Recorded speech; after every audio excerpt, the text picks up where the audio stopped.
Hey, what's up, everybody? It's Pikel with League of Items, and today I'm going to go over the LCK and LPL slates from yesterday, do a little bit more of a deep dive into how the matches went than I have been during the week, just because I have more time on the weekend, and then we're going to look at the games for tomorrow. But we're just focused on LCK and LPL. By the way, Keith Mitchell came through clutch yesterday. He had a round of 8 under, and he made the cut, so I have a lineup that's doing okay there. But let's talk about the matches from yesterday, and then eventually we'll talk about the slate for tomorrow. And they're doing a decent amount, changing around like how these contests are structured and everything. So like there's only 2,300 entries tomorrow. Tonight there was 3,137, and it filled. So I don't know why they reduced it, but now that there's multiple contests, we'll see who actually sticks around and continues to play in these things and who doesn't. So the first match we're going to take a look at is going to be from the LCK. So let's go to the scoreboards.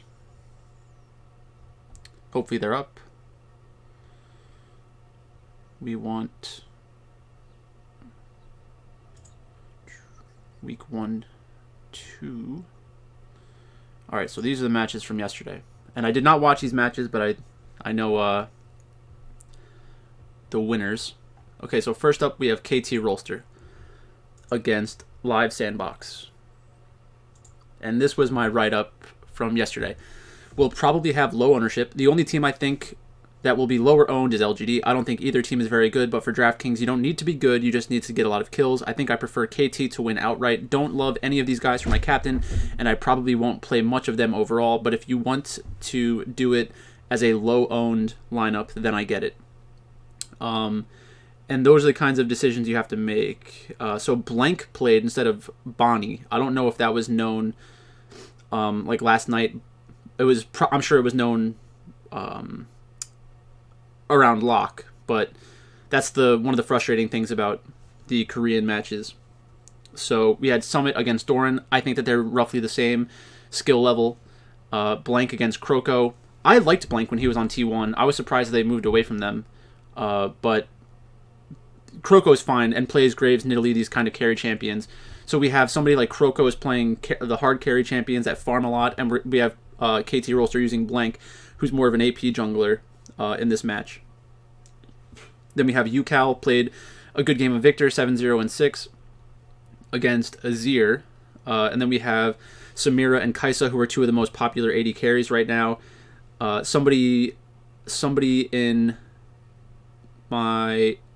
Yale was asking me why are people playing what champion was it? It was another AD carry.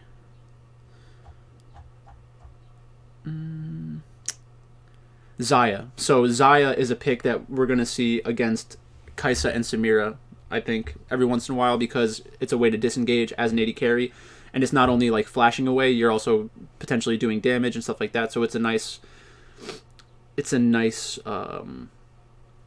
pick right now.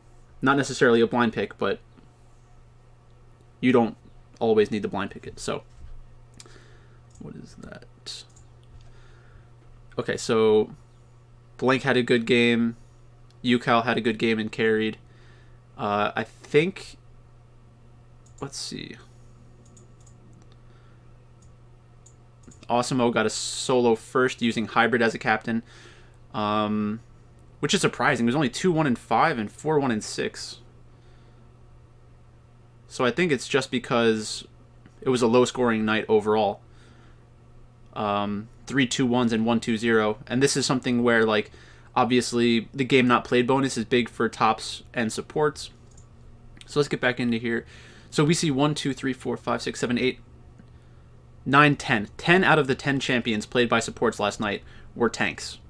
If we look at the losing supports, we see Effort was 2 3 and 3, which is not good. 0 3 and 5, not good. 0 4 and 4, not good. 0 4 and 13 is okay as a winning support, but is not great. 0 7 and 2 is very bad, obviously. 1 3 and 17 and 2 7 and 3. So that's the difficulty when you're an underdog in this kind of meta, the supports are going to get blasted. Like there's just going to be a million deaths because their job doesn't change. They're supposed to either try to stop the engage from the other team happening or create the engage themselves. So let's just go to the second match. Dudu played over Morgan in game 1, which is surprising to me. But that's a very good game. 7-0-7 playing Camille. I do think Morgan's a better player, though. Maybe they're just trying to get everybody to play a little bit. Kingen had a rough game. Arthur.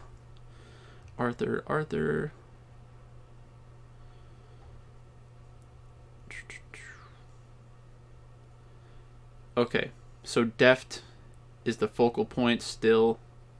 So Chovy is taking on a secondary role right now, playing around Deft, which is fine because the two main AD carries right now are Kaisa and Samira. Not in terms of like they're definitely the strongest, but in terms of like everybody's playing them, they're the most popular champions. So it does kind of make sense to have a mid laner that can be supportive from the mid lane, like Galio, TF. I guess Pantheon could theoretically be a mid laner right now as well. I haven't been playing as much League of Legends recently, but I'm planning on playing some today.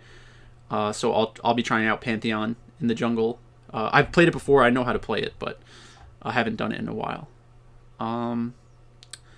What else do we have from this matchup? I'm just trying to see like interesting picks. Like Misfortune is interesting. Misfortune makes a lot of sense as someone who can punish Kaisa and definitely can punish Kaisa in the landing phase. I don't know about Samira as much because Samira has the dash. So that was probably a response pick to the Kaisa. Aphelios is being played. I'm surprised that DRX was able to win a game against Hanwha Life. But Piosik just went off, I guess. Piosik probably created an early game lead.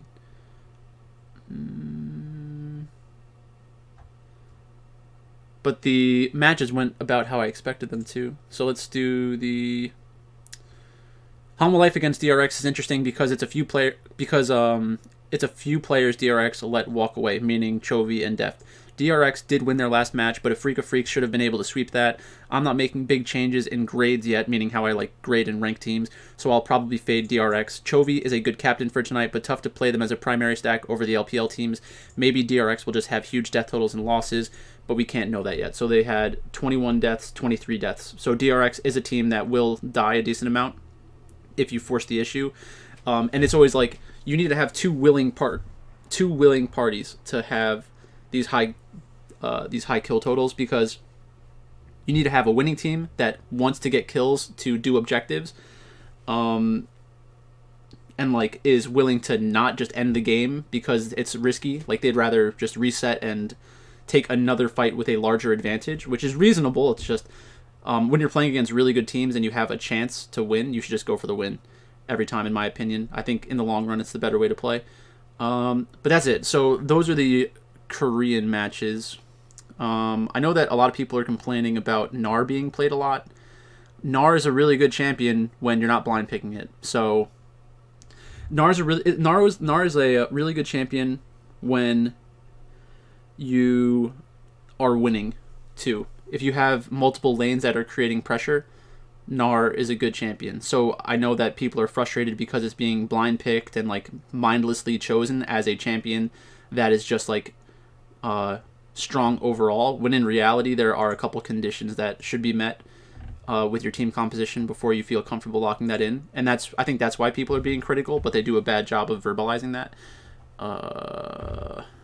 which is not that surprising to me. I've never seen this before. Results diagrams. Is this the matrix? Yeah, it's the matrix. Okay. Let's find this. All right, LGD and FPX. All right, so V5 against LGD. I said V5 is going to be popular because it'll almost certainly beat LGD. LGD doesn't have a starting AD carry and already made public statements about how this is going to be a rough year, a tough year. Trigger isn't someone I'm excited about, but it's most likely better than Garvey at AD carry. If you want to play LGD to be different, fine, but seems like a 5% outcome at best. And they subbed out Trigger and put Y4 back in. Like, I don't understand what they were thinking. So game 1, you have a substitute AD carry. They lose 16-3 to LGD, which is horrible. Garvey had a 10 kill performance. So what that tells me is that V5 probably just had 2 or 3 really bad early game decisions. LGD started snowballing. V5 decided, like, screw it, we're not giving up, and like just conceding everything, so let's continue to fight. And then Garvey gets 10 kills. So that's obviously not going to happen very often. Game 2, they bring in their actual AD carry. Like, Y4 like has done okay when he's had the chance to play continuously. I don't know why they would get SamD, play SamD, let SamD get away. Maybe it was alone and they had to let him leave, and then bring in Trigger and then bench Y4 and then bring Y4 back in after a loss. Like, it just doesn't make any sense to me. So they end up winning the second game. Y4 goes 5-2-4, and this is something I think we're going to see often from V5 is these low kill score games, like 15. They remind me of an LCS team and how they kind of approach the middle and end game. Like, they just want to have a small advantage, and they'll like pick one player off, do an objective, pick one player off, do an objective, and stuff like that. So V5 is going to be a better team, a better real life team than DraftKings team. It doesn't mean that you should fade them all the time because you want to have some exposure to them, but they're not like a top level DFS team. And then let's see what kind of champions they're playing. Olaf Lilia. So it's interesting to see a lot of these teams just moving away from Graves and stuff already. Like, I know that Graves lost a bunch of matches in the LCS yesterday, I think, and they lost 2 matches in this series right here. And that's because of the Olaf. We've been talking about that for a while, where Olaf can steamroll a lot of these champions. It doesn't mean that he's always going to do it. It just means that, like, if you get a little bit of an early game lead as Olaf, you can run over a Graves or a Nidalee or a Lilia or a Kindred, because they're just not tanky and you have a lot of high base damage. So that's it for V5 and LGD. And then the last match, FPX and EDG are both going to be very popular and should be. I think it's most likely this match that ends in a 2-1. So there is a shot we get one of these teams plus whichever team you like for a 2-0 to be optimal, which is what we ended up having. So actually, we didn't have that. Actually, I don't know what the optimal would have been. I didn't look at that. But KT HLE with V5 team. This could have been any other team because this was the exact same as Hanwha. I thought it was the exact same. Wasn't there another 57 point V5? No, I guess it was the winning difference. And Awesemo had 2 of them. Okay, yeah. So pretty smart change there. Super low owned, 10% for KT when they had a good shot at winning. So I said game stack also possible here. I want EDG to win, so I'm definitely biased. Would love to see FPX fall on their face with Nagri. My exposures will probably be EDG, FPX, Hanwha Life, V5, and then try to fit in some secondary stacks from the first LCK match.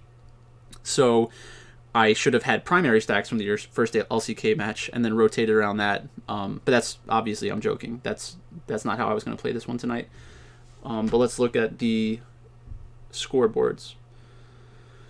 So Jai had another good series. Not surprising to me. I think Jai is a good player. I'm surprised they brought Clearlove in as a sub. Maybe they just didn't like them as their coach. Flandre against Nagri. Nagri on tank duty for game 1. Tian had a good game 2. And then in game 3, Nagri was on Aatrox. So LWX is playing more Aphelios. Viper had a good series overall as Kai'Sa and Aphelios in the last game. Viper's a good player. EDG is going to be good with this setup. What did I have them as? Let's see that for a second. So I'm not changing anything right now, but let's see. Just check in on what I had. Dun, dun, dun, dun, dun. All right, that's very old. So I would need to check on YouTube.com. But that's there. My opinions about most of these teams have not changed. And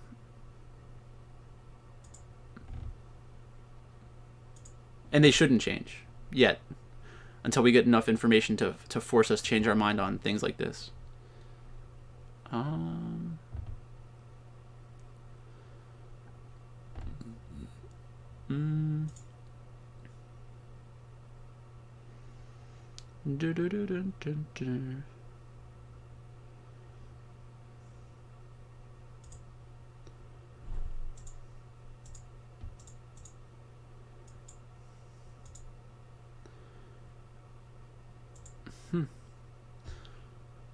surprised I had EDG so low. So EDG middle of the pack, EDG, LNG, World Elite. I had EDG underneath BLG, Suning, LNG, World Elite, Invictus Gaming, FPX, Top Esports, and JDG. And I think that a lot of that's probably around the uncertainty from top lane and jungle, because we didn't know who was going to be starting. Flandres looked like they've played pretty well so far. Jai's been playing okay so far. Scout and Viper have been good. Mako's been good. So, interesting. I'm not changing it yet, but I think they're at least in that tier above where they're an actual playoff contender. Because we haven't answered the question of will Jai and Flandre be good long term, but they're good for right now. So like if they're in a match against someone in a very close tier, you're gonna play both sides still. So that's it for yesterday. Let's take a look at what's going to go on tonight.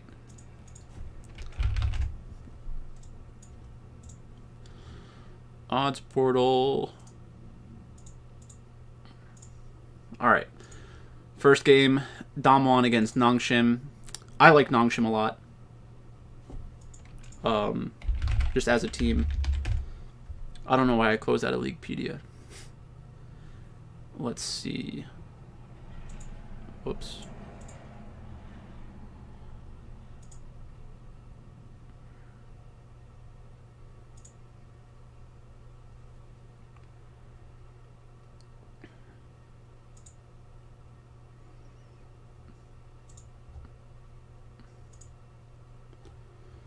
Let's see. All right. So Nongshim beat Live Sandbox, which means nothing. Damwon beat T1. But T1 had a chance against them. I think T1 should have won that match. The second game, they should have won that game. Khan against Rich. I think it's closer than most people would probably say. Canyon against Peanut. I think it's closer than a lot of people would say. Showmaker against Bay. Ghost against Diokdom. Beryl against Kellen. I could see myself playing some Nongshim tonight. Definitely as a secondary stack. Probably even as a primary stack. Just to play for that low percentage outcome. So if I'm playing 10 lineups tonight, I'll probably have Nongshim in a few of them, like 1 to 3. Damwon does have high upside, and I think that Nongshim is going to be a team that gives up a decent amount of deaths. So let's take a look at that. Let's see how Sandbox did in their one win against them. Or let's just go to scoreboards.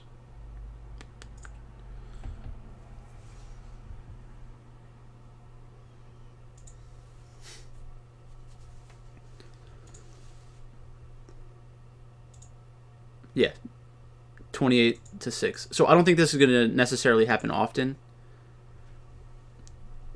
Damwon is the kind of team that's going to force Nongshim to have more kills. So even though Nongshim is a low kill score team, if they're able to pull off an upset, they will have high kill totals.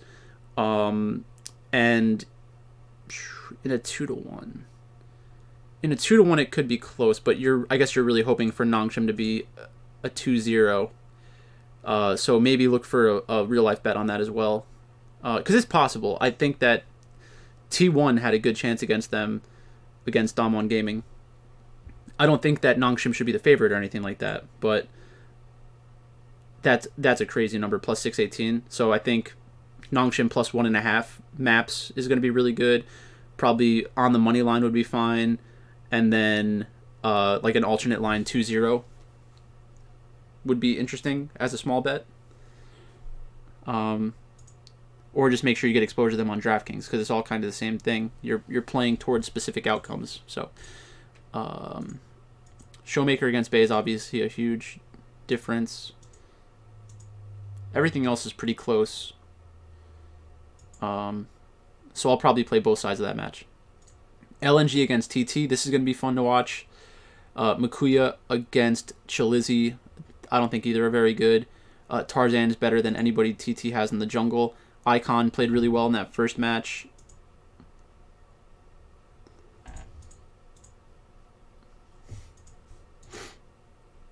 I think Captain's good. Captain's going to win somebody a tournament at some point this year.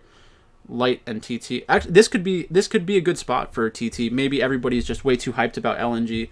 So I'll probably have some TT again tonight because it'll be perceived as like a potential blowout spot.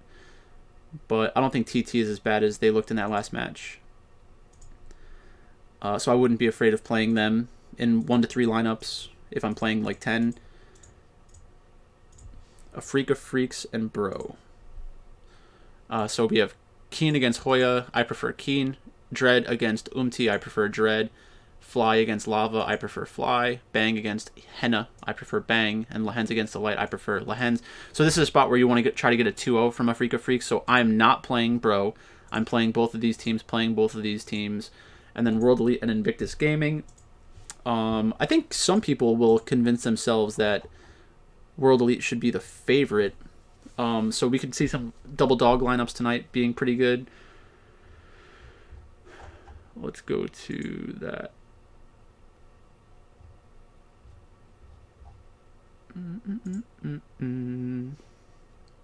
World Elite has beaten V5 and Rogue Warriors. Invictus Gaming lost 2-0 to LNG.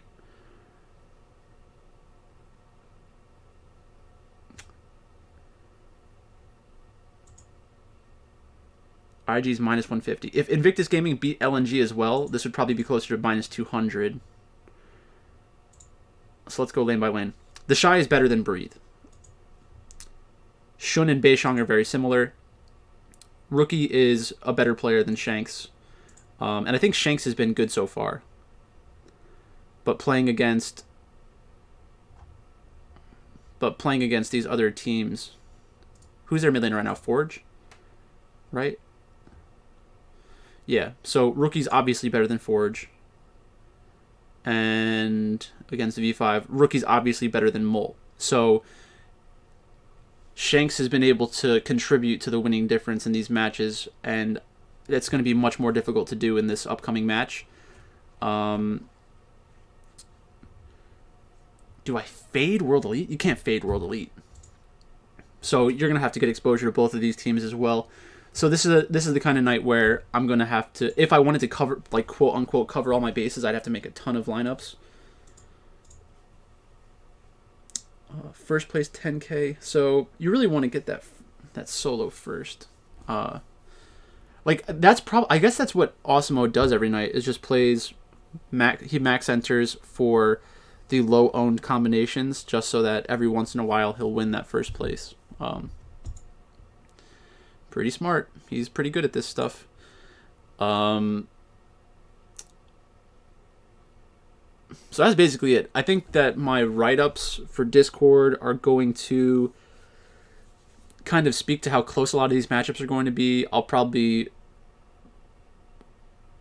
I will give a pick for who I think's going to win in Discord. But in terms of players that I would get into my DraftKings pool, all 7 of these teams are teams that you can incorporate into a lineup and feel okay about. So before we end this, let's talk about why I wouldn't roster some of these teams.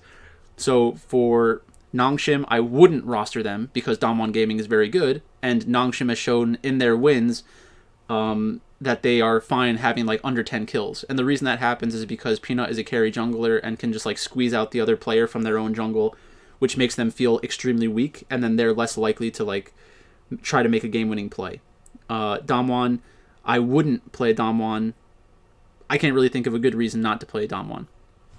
So that's an important thing to think of.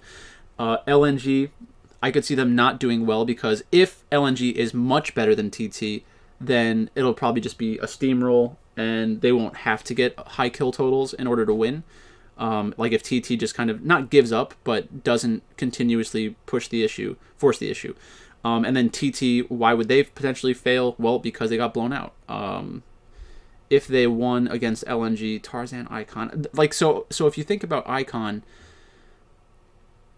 when they were on OMG and their team lost, they weren't a high death total either.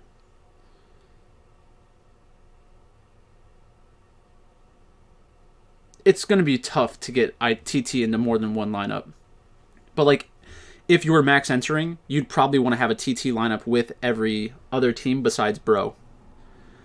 As a primary stack and secondary stack, that's 14 teams. It's probably not worth it. So you'd have to pick your spots. So maybe just go TT with other underdogs. That should be low owned. A Freak of Freaks against Bro. The reason why you'd be afraid of this is because they threw away a couple leads in their other matches.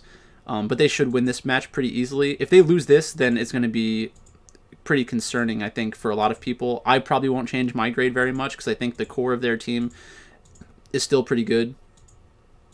But this is the kind of game that you have to win. And it seems very likely to be a 2-0. So I would probably feel comfortable doing that as well. And then World Elite against Invictus Gaming. If either team was going to fail, if either team was going to fail from a DraftKings perspective, Invictus Gaming could win without getting a ton of kills because they've done that in the past. Like once they see a kill shot, they try to take it.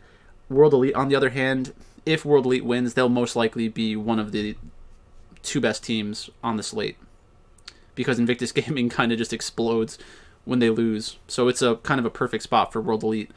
Hopefully their ownership is depressed, but I think it's not going to be. I think they'll be pretty popular still. And that's basically it. So thanks for watching, and I'll talk to you later.